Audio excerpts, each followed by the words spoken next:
मैत्री कंपनी सहयोग रे काशीपुर ठारे गिरी गोवर्धन मंदिर निर्माण।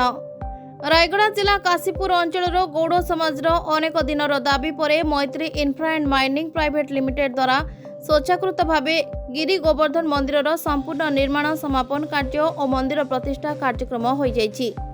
काशीपुर एक आदिवासी अधुषित अंचल होइतिबा बेले एठारे प्राय 25,000 गौड़ संप्रदायर लोक माने ब्लॉक अंतर्गत विभिन्न ग्राम रे बसवास करि आछंती। गौड़ समाज हिंदू धर्मावलंबी होइतिले मध्य एमानक आराध्य देवता भावे श्रीकृष्ण को प्रमुख स्थान देइथांती।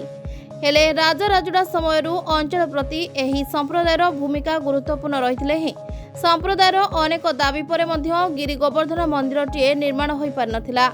2023 उक्त समाज पक्षरु मैत्री इन्फ्रा एंड माइनिंग कंपनी मालिक तथा बदान्य श्रीनिवास राव को भेटी अनेक दिनर दाबी को जणाइथिबा फलरे व्ययबहुल एही मंदिर कार्य को निज तदारख रे आरंभ करथिले।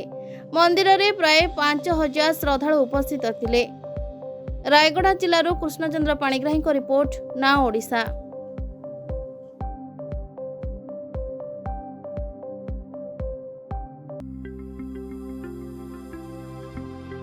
लेटेस्ट न्यूज अपडेट पाई www.nowodisha.com को लॉगिन करंतु।